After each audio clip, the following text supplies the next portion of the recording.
¿Qué me pueden decir con respecto a esto? Estoy en la clase 5 y es la primera consigna que tienen que resolver. ¿Cómo llama esas epidemias? Si quieren, díganme los nombres y yo lo... Profe, La tiene la... elementitis y la sobreitis. Bien, elementitis y sobreitis, ¿sí? Está haciendo como un juego de palabras. Itis tiene que ver con todo lo que es inflamación, ¿no? Elementitis, el conocimiento fragmentado que nunca cobra sentido. Y lo voy a poner en un ejemplo muy sencillo.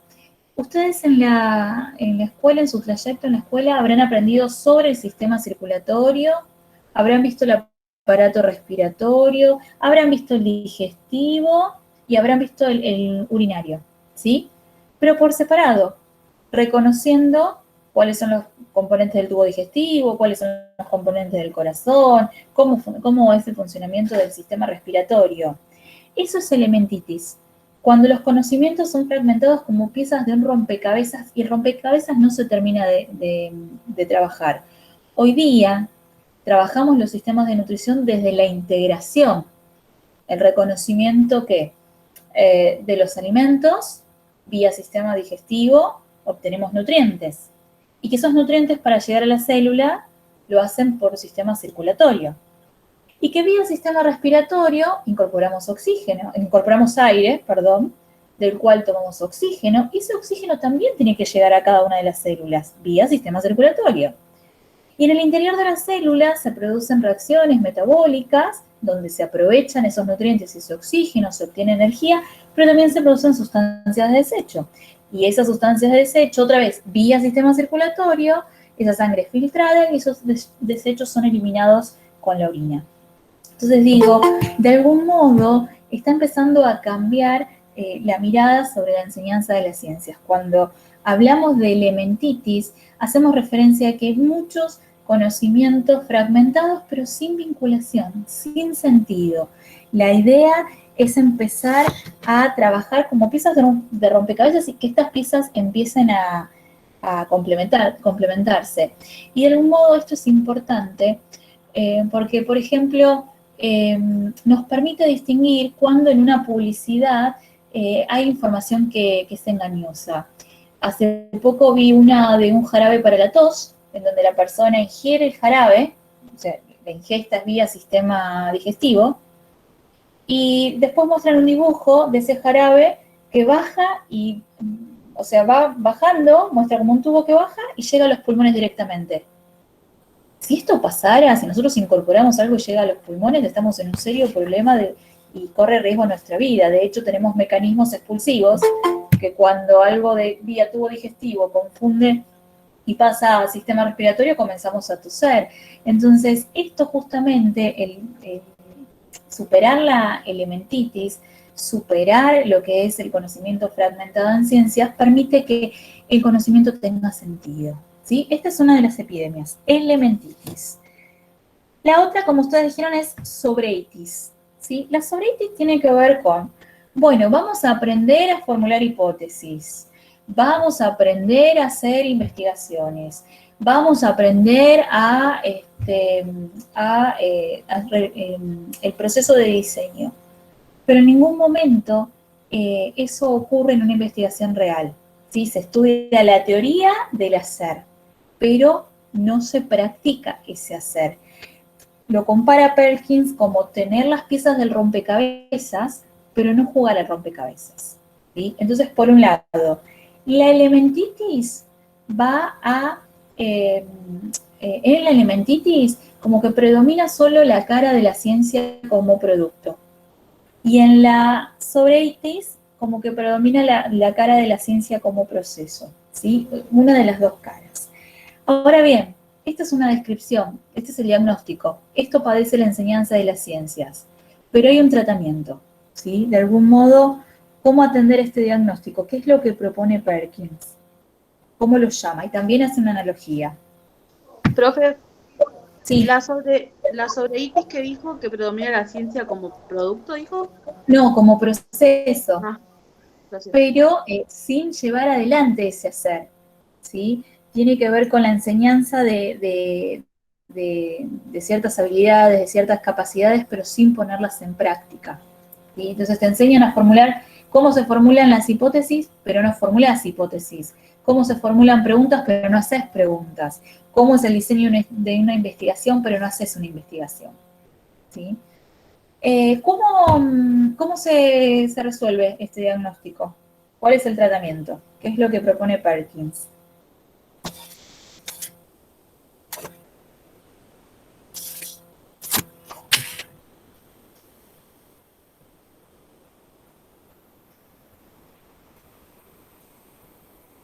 ¿Qué dice Perkins con respecto al tratamiento de estas afecciones?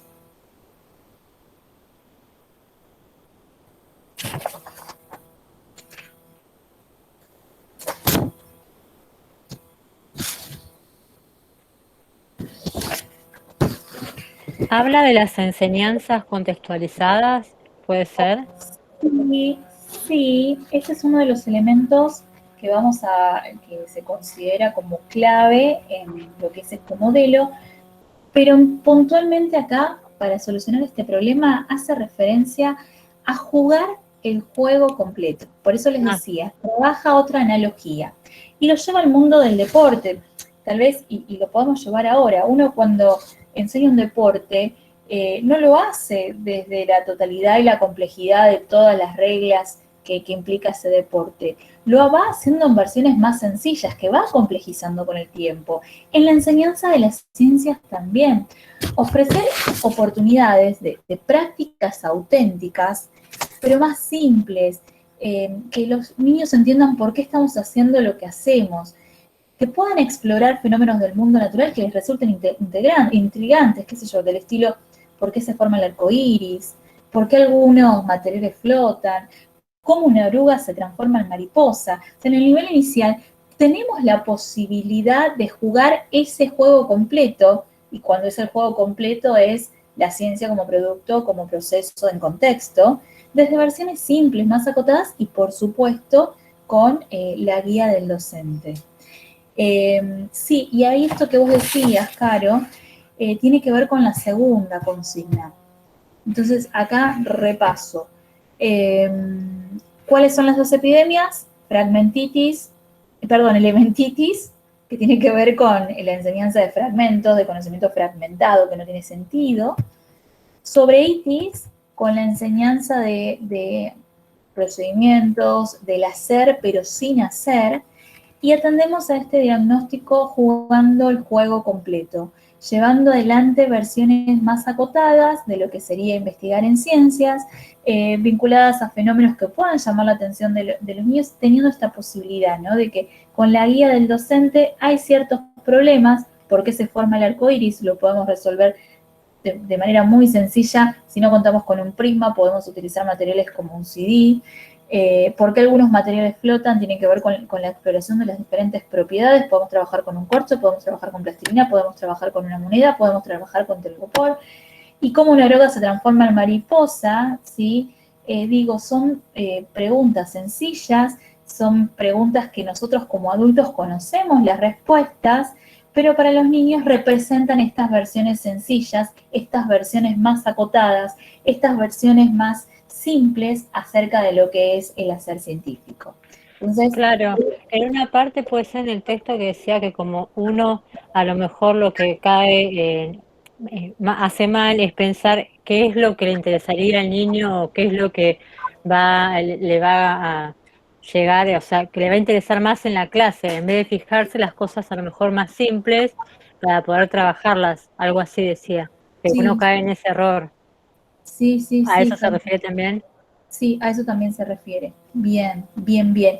Y tomo lo que vos dijiste recién con respecto a la segunda consigna, que según diferentes currículums del mundo, hay aspectos comunes que caracterizan a la buena enseñanza en ciencias. O sea, se ha hecho una revisión considerando el diseño de Argentina y el de otros países, y hay acuerdos internacionales.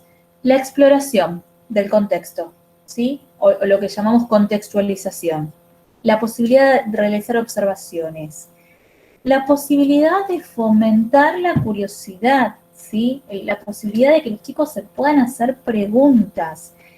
Y el hecho de valorar las ciencias como una herramienta justamente para explorar el mundo. Entonces, hay acuerdo en distintos países y en estos están de acuerdo. Hay que explorar, hay que contextualizar, hay que fomentar la curiosidad, hay que permitir que los chicos se hagan preguntas.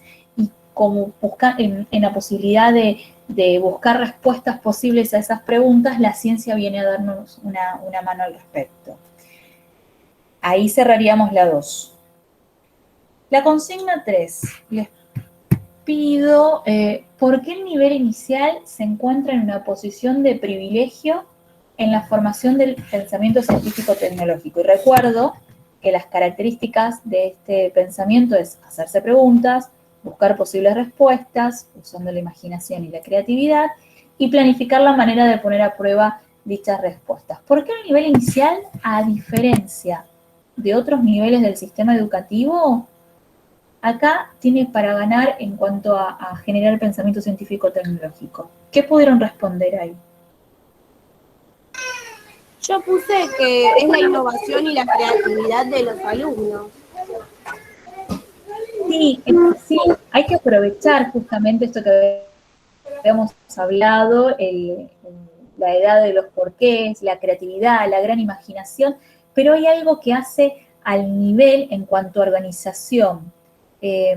¿Ustedes tienen el área ciencias naturales dentro del nivel o no existe el área ciencias naturales? ¿Dónde encuentro ciencias naturales? Si pensamos en el diseño curricular y cómo está organizado el nivel inicial. No sé si ya estuvieron revisando el diseño No, no curricular es en algo alguna como otra. ambiente social y natural, algo así. Ahí está. Como que están las dos ciencias juntas. Exacto. Es el único nivel, ¿sí? Por lo menos en lo que es el sistema educativo argentino, donde lo natural y lo social aparecen imbrincados, aparecen relacionados. Y si nos ponemos a pensar, yo no puedo desligar lo social de lo natural. Si voy a, no sé, mi objeto de estudio es la verdulería, porque ahí voy a reconocer qué partes de las plantas son comestibles, cuáles son frutos, cuáles son hortalizas, qué características tienen unas, qué características tienen otras. También voy a indagar acerca de dónde provienen estas frutas, estas verduras, estas hortalizas, cómo es el circuito de producción. Voy a indagar acerca de desde cuándo está esta verdulería en este lugar, quiénes se encargan del cultivo, quiénes se encargan de la distribución.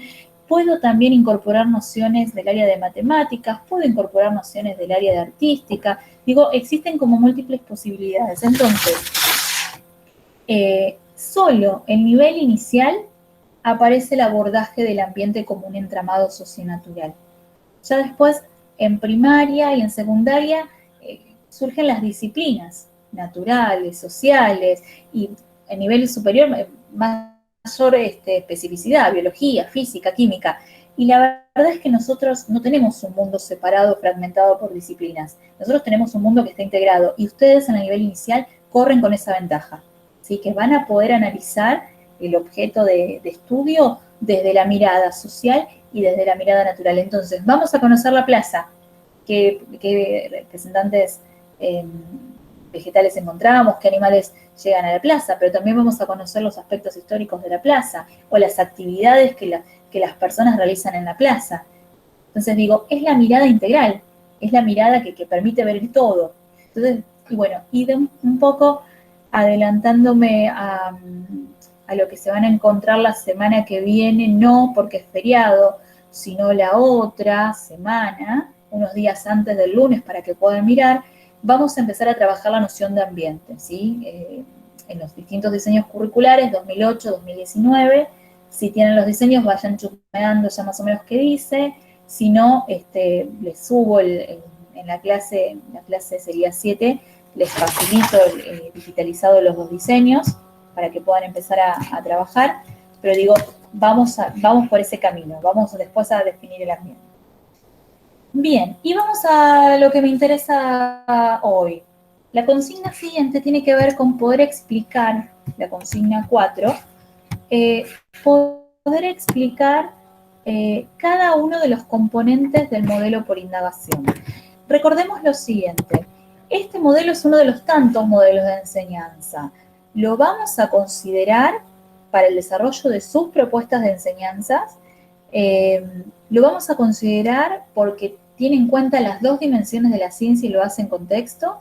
Y lo vamos a considerar porque es el que se ajusta más a la alfabetización científica o a lo que pretendemos en cuanto a la enseñanza de las ciencias, ¿sí? ¿Existen otros modelos actuales? Sí. Nosotros nos vamos a quedar con este, ¿bien? Elegimos este. Y tiene 3 componentes, ¿bien? El primero es la contextualización del aprendizaje, ¿sí? Esto implica planificar en contexto, ¿sí? Con casos, problemas, situaciones que hagan visible el sentido del aprendizaje. Y debían de poder identificar en la secuencia didáctica el misterio de la luz y las sombras, ya sea en el video o en el escrito, donde aparecía cada uno de estos componentes. Entonces yo ahora les pregunto a ustedes, esto de planificar en contexto, de pensar desde un caso, desde un problema, desde una situación, vinculada con lo cotidiano, vinculado con lo conocido, ¿qué identificaron en la propuesta de la luz y las sombras, el misterio de la luz y las sombras, que se está contextualizando? ¿En qué momento?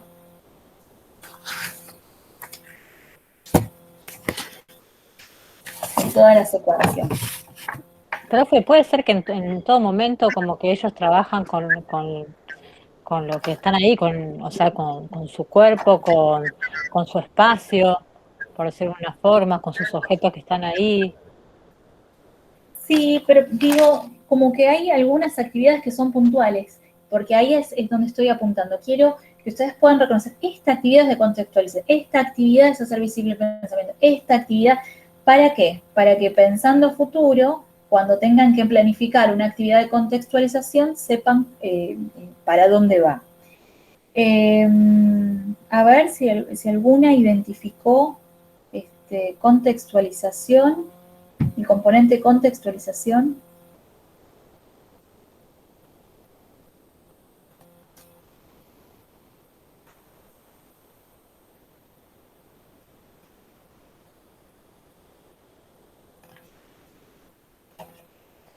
Si tienen a mano la secuencia didáctica escrita o si recuerdan lo del video, pueden hacerlo. Pueden mirar. Cuando ellos trabajan con la sombra de su propio cuerpo, ¿no sería eso de contextualización? Eso es contextualización. No. Sí, en parte sí. Cuando empiezan a formularse preguntas, ya hablamos de indagación. Cuando, por ejemplo, esta es una situación ficticia. Estoy arreglando mi casa y tengo que elegir el material para las ventanas de la cocina y del baño, pero no sé cuáles. Mi casa tiene un jardín verde lleno de flores, me encanta mirar desde la cocina, pero en el baño no quiero que nadie me vea cuando me baño. ¿Me pueden ayudar? ¿Qué materiales uso para la ventana de la cocina y qué materiales uso para la ventana del baño? ¿Sí? Está ese aprendizaje en contexto. En este caso, el contexto es la elección de los materiales para realizar unas cortinas para una casa, ¿sí? Que puede llegar a vincular el niño con respecto al tipo de cortinas que encuentra en su casa o el tipo de materiales que encuentra en su casa. Eso sería un ejemplo de contextualización. En la clase de hoy les subí otra propuesta para seguir revisando este modelo de que está hecho un nido, ¿sí? Y justamente parte de que los niños encuentran un nido vacío, ¿sí? Como un hallazgo que hace uno de los niños en el jardín, y desde esa situación, aparece la posibilidad de trabajarlo, de convertirlo en objeto de estudio a ese nido vacío, con respecto a los materiales quienes habitan en los nidos, el tipo de material con el que está construido.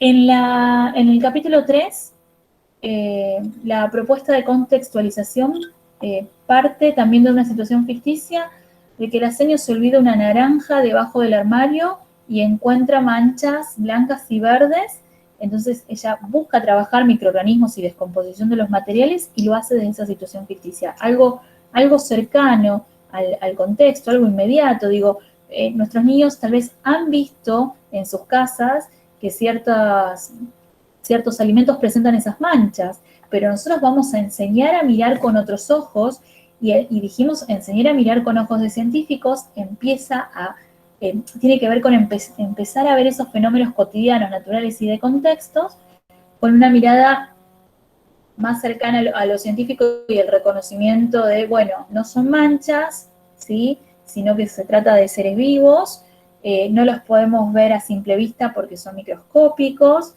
se alimentan, entonces van a alimentarse de esa naranja, de ese pan, ¿sí? Entonces, eso también es contextualización.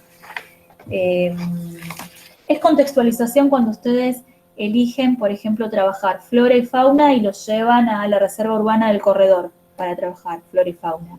Es contextualización cuando en plena, no sé, epidemia de dengue, ustedes eligen trabajar con las características del mosquito, la prevención del dengue. Es contextualización cuando tal vez reconocen que faltan hábitos de higiene en los niños de su grupo y entonces deciden incorporar una propuesta sobre el lavado de las manos, el lavado de dientes.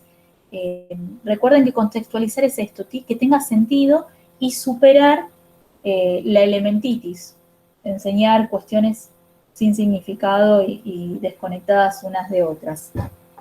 Entonces, insisto, planificar en contexto casos, problemas o situaciones reales o ficticios que permitan ver y hacer visible el sentido del aprendizaje.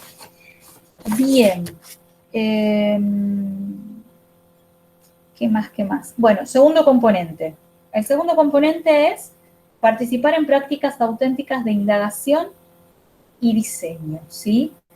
Acá es importante que los niños se conviertan en pequeños investigadores de la naturaleza, que puedan observar fenómenos que los rodean, que puedan formular preguntas, que puedan planificar formas de resolverlos. Entonces, a ver, si pudieron identificar en la propuesta alguna de estas prácticas, de este segundo componente.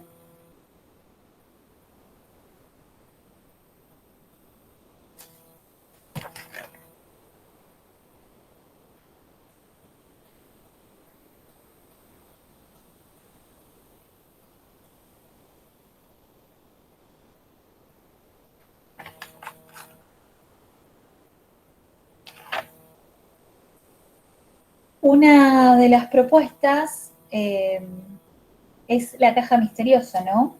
Cuando la seño lleva una caja completamente cerrada con un muñeco dentro y les genera un pequeño visor y les pide a los chicos que observen qué ven dentro de la caja. Obviamente que lo primero que van a decir los chicos es no hay nada acá dentro de la caja. Luego de que todos los niños noten que no hay nada, la seño abre la caja y efectivamente había un muñeco que tranquilamente puede ser un muñeco que sea representativo para ellos o no. Y entonces se empieza a generar esta inquietud, ¿no? ¿Por qué no pudieron verlo? ¿Es que acaso este muñeco se fue? ¿O qué necesito para verlo? ¿O cómo podemos hacer para prender la luz en la caja, ¿no? Entonces acá estamos llevando adelante estas prácticas de indagación y de hecho en la clase de hoy, en la clase 6, una de las consignas que les pido justamente es que ustedes puedan identificar qué es lo que caracteriza a las prácticas de indagación, ¿sí? Entonces hay una serie de enunciados que hacen a las prácticas de indagación. Por ejemplo, proponer preguntas sobre objetos y situaciones que los rodean. ¿Es que acaso el muñeco se fue, desapareció, se hizo invisible? ¿Por qué no lo vimos? Explorar los materiales, objetos, situaciones, actuar sobre ellos y observar qué sucede. Entonces, ellos van mirando esta caja misteriosa, actúan sobre ellos. Bueno, ¿qué pasa si hacemos una abertura y dejamos entrar la luz? Ahí podremos ver el muñeco que está en el interior de la caja. Hacer observaciones cuidadosas de objetos, de organismos, situaciones, usando todos sus sentidos. Bueno, encontramos el nido vacío. Vamos a revisar de qué materiales está hecho el nido, qué encontramos, vamos a ver cómo lo podemos clasificar, comparar, describir en función de determinadas características observables. ¿Qué más implica la indagación?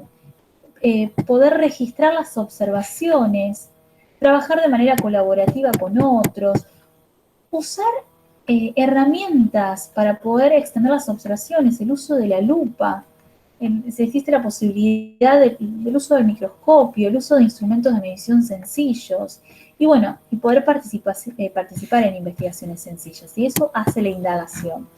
Entonces, en este caso, con esta propuesta de la caja misteriosa, estamos llevando adelante momentos de indagación y diseño. Indagación en cuanto que exploran y diseño en cuanto que ellos proponen y ponen en práctica de qué manera hacer entrar luz en esa caja. A alguno de los nenes se les va a ocurrir, bueno, vamos a hacerle una ventana, vamos a hacer un orificio para que entre la luz. Y ellos pueden comprobar que no solo necesitan los ojos para ver, sino que también necesitamos la luz. Otra de las propuestas sencillas que también realizan y que es de indagación es esto, ¿no? De qué hace falta para ver ojos, y después la seño los lleva a un cuarto que está especialmente preparado, todo cubierto, y les pide que observen. Los ojos los tienen, pero si no hay luz en el ambiente, no podemos ver. Y eso también es práctica de indagación y diseño.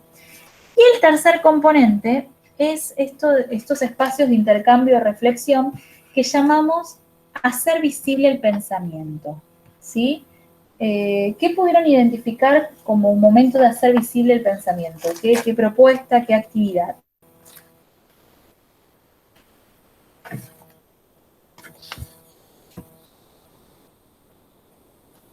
¿Cuándo se hace visible el pensamiento? Profe, una pregunta. Cuando se habla de hacer Sí. visible el pensamiento, es también cuando, o sea, porque también daban ejemplos de que a lo mejor hacían como un corto para mostrarle a otros chicos. ¿Es también entre ellos como conclusión final sería? ¿Eso también es? Sí, ¿O es sí, solo para Carlos. otro que de otro sector, digamos? Eso es lo que no sé. No, hacer visible el pensamiento, si ustedes empiezan a rastrear en la propuesta que está separada como actividades de apertura, actividades de cierre, actividades de exploración, van a encontrar que hacer visible el pensamiento ocurre mayoritariamente en dos momentos. Al inicio, ¿sí? Para poder explicitar las ideas o preconcepciones o ideas previas o modelos iniciales que traen, qué conocemos en relación al tema, ¿sí? Es necesario que ellos puedan expresar qué conocen en relación a, qué conocemos acerca de qué necesito para ver, ¿sí? ¿Qué hace falta para poder ver? Esa pregunta sencilla tiene que ver con la posibilidad de que ellos puedan dar cuenta, pero no solo para la seño y para el resto de los compañeros, sino también ellos mismos reconocer, ¿qué necesito para ver? Necesito ojos, ¿sí? La presencia de órganos especializados para la visión. Entonces, vamos a encontrar, hacer visible el pensamiento, no solo en actividades de inicio, sino también en actividades de cierre, cuando nos preguntamos qué aprendimos, ¿sí? ¿Qué necesitamos para ver? ¿Por qué al principio no podíamos ver el objeto en la caja misteriosa? ¿Qué tuvimos que hacer para poder ver el objeto? ¿Qué le contarías a un compañero que no vino hoy sobre lo que hicimos en la clase? Hay momentos en donde desde perspectivas pedagógicas actualizadas está en revisión el concepto de evaluación y a ustedes se les pide una evaluación formativa, una evaluación que no es solo de los resultados, sino que es de todo el proceso. Este tipo de actividades, considerar el elemento, hacer visible el pensamiento, colabora con la evaluación formativa, porque me está dando información del antes, del durante y del después. Y no solo colabora con la evaluación formativa, sino que también colabora con la metacognición, aún en niveles muy básicos, porque el chico se pregunta, bueno, ¿qué sabíamos antes con respecto a ver? ¿Qué hicimos? ¿Cómo lo hicimos? ¿Qué aprendí? Tiene que ver también con la revisión del propio proceso de aprendizaje. Entonces van a encontrar que hacer visible el pensamiento justamente como un espacio de intercambio y reflexión tiene con la posibilidad de que las ideas y los razonamientos salgan a la luz. Y esto se puede hacer a través del lenguaje oral, ¿sí? Orientado por la guía del docente, a través del lenguaje escrito, en otros formatos, pero es importante esto, ¿no? De que existe ese momento para expresar lo que sé en relación a un fenómeno, lo que estoy aprendiendo en relación a ese fenómeno y lo que aprendí en relación a ese fenómeno. Y entonces, cuando ustedes piensan sus propuestas de enseñanza, estos tres componentes tienen que estar, ¿sí? Un momento de contextualización, un momento para poder llevar adelante prácticas de indagación y diseño, y un momento o más para hacer visible el pensamiento. Podrán nombrarlos o no con estos nombres, pero yo tengo que, así como en esta propuesta de enseñanza del misterio de las luces y las sombras, leo la actividad de la caja misteriosa y reconozco que es una actividad de indagación, o leo la actividad de apertura, ¿no? ¿Qué necesito para ver y demás? Y reconozco que se trata de hacer visible el pensamiento. Cuando lea sus propuestas de enseñanza, tengo que poder identificar estos tres momentos. ¿Estamos? ¿Estamos? ¿Sí, no? ¿Está? Sí, profe. Sí. Bueno, entonces, justamente, acá se terminaría la guía de lectura de la clase de la semana pasada.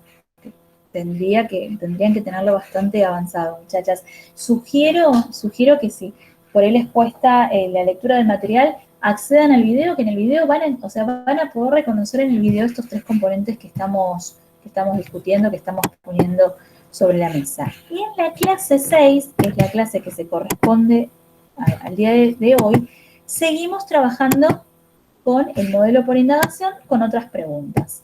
¿Cuáles son las prácticas básicas de indagación para niños pequeños? Las leí hace un momento, esto de explorar, formular preguntas, hacer uso de instrumentos para colaborar en las observaciones, realizar pequeñas investigaciones. Van a tener todo un punteo, lo encuentran en el capítulo 3.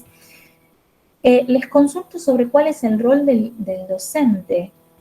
¿Qué se entiende por indagación guiada? ¿Qué implica? O sea, ustedes como docentes, ¿de qué manera van a acompañar y con qué tipo de estrategias a este modelo? ¿Sí? Porque de hecho es un modelo que requiere del acompañamiento del docente. Deben de poder brindar ustedes un espacio afectivo, un espacio de confianza, un espacio que aporte autonomía, porque estamos escuchando la palabra de los niños con respecto a el conocimiento sobre determinados fenómenos y la posibilidad de que ellos puedan generar respuesta a determinados problemas. De hecho, esto en la página 62 del material, ¿sí? Tienen un apartado que es el rol del docente en la indagación, ¿sí? Página 61, página 62, es el mismo capítulo que el de Educar Mentes Curiosas, y también un poco hace estas preguntas, ¿no? ¿Cómo debe ser ese acompañamiento? ¿En qué medida dejar que los niños exploren solos? ¿Y hasta cuándo intervenir? ¿Cómo hacerlo? Que justamente es correrse del modelo por descubrimiento, en donde solo se dejaba que los niños interactúen y en esta interacción encuentren esas verdades en la realidad. Hoy sabemos que en realidad es un poco y un poco. Dar rienda libre para la exploración, pero también acercarnos con preguntas, con comentarios, con sugerencias, ir orientando hacia dónde esa exploración, hacia dónde esa observación. Y sí, vamos a fomentar la autonomía, pero también los vamos a acompañar. ¿Sí? Entonces es un poco y un poco.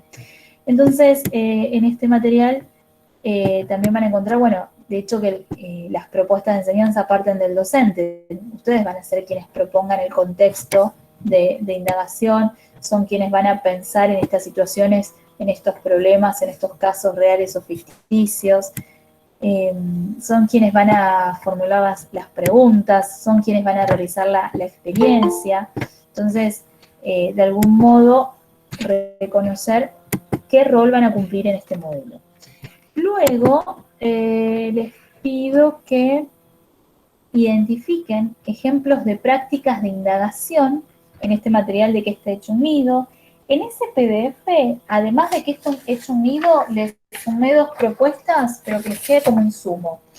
Uno es conociendo los mosquitos y otro es sobre el dengue, ¿sí? Para que tengan ejemplos, si quieren por ahí leer un poco más sobre ejemplos o actividades o propuestas de enseñanza desde las ciencias naturales para el nivel inicial, para que ya tengan algo de material.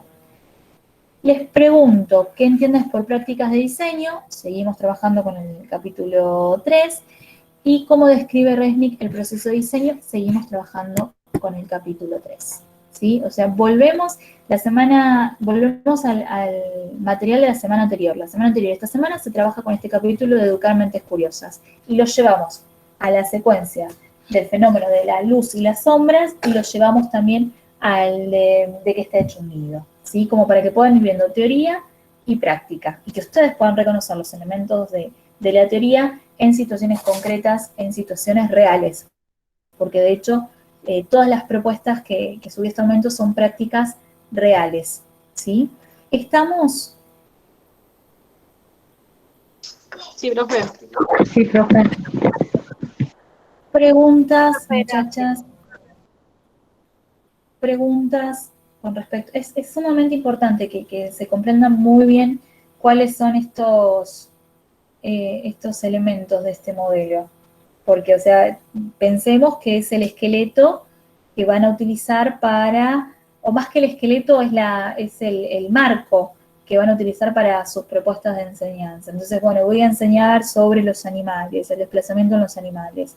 Bueno, vamos a contextualizar el aprendizaje. Bien, vamos a trabajar con el hallazgo de huellas en la cuadra del jardín, y vamos a rastrear huellas, contextualizamos, encontramos huellas tal vez no sé, de algún perro, podemos encontrar huellas de algunos pájaros. Bien, prácticas de indagación y diseño. Bueno, ¿cómo hago para identificar a quién pertenece esta huella? Y también, ojo, casos ficticios, porque ustedes pueden, con moldes, hacer las huellitas de diferentes animales. No sé si alguna visitó Temaiken y pudo ver que en los distintos espacios, en el piso, en el cemento, hay marcadas como huellas de distintos animales. Entonces, a ver cómo pondríamos a prueba a quién pertenece esta huella. A partir de las huellas podemos identificar qué tipo de desplazamiento tiene, cómo se desplazará en 2 patas, se desplazará en 4 patas, ahí estamos haciendo indagación. Y luego hacer el pensamiento visible. ¿Qué aprendimos acerca del desplazamiento? ¿Podrías imitar el desplazamiento de este animal? Vean cómo en cualquier propuesta de enseñanza, y ahora estoy pensando en voz alta, en cualquier propuesta de enseñanza es necesario tener estos 3 componentes: contextualización del aprendizaje, prácticas de diseño e indagación, y hacer visible el pensamiento, o también llamado espacio de reflexión y diseño. ¿He sido clara, muchachas? Sí, profe, yo entendí por porque estaba bien variada, pero sí. ¿Sí? Cualquier consulta, pregunta, inquietud, por favor no dejen de hacerlo, porque esto es como, yo sigo avanzando, ¿sí? Yo sigo avanzando, doy por sentado que ustedes van haciendo las lecturas y demás, y esto es como una cadena, un eslabón nos va llevando al otro, ¿sí? Ahora ya tenemos el marco teórico del modelo que vamos a implementar, y en las próximas clases vamos a trabajar nuestro objeto de enseñanza, que es el ambiente, y cómo lo definimos, cómo seleccionar contextos, y después sobre esa selección de contextos, en función de este marco teórico, vamos a empezar a pensar los tipos de actividad. Entonces es un eslabón, va enlazando con el otro. Entonces es importante que vayan haciendo este seguimiento. Insisto con lo siguiente, voy a hacerles las devoluciones del cuestionario 4 con solo la puntuación y el comentario general, porque no tengo posibilidad de devolverse el formulario. Y por ahora de la clase anterior, de la clase 5 y de esta clase 6, no les he pedido ninguna actividad de carácter obligatorio. No, a ver, no, ninguno, ¿sí? Todo esto que estuvimos revisando y corrigiendo tiene que ver con sus guías de lectura en sus carpetas, en sus cuadernos. Muy probablemente la próxima semana sí ya les pida una tarea que tengan que subir. Preguntas, dudas, inquietudes.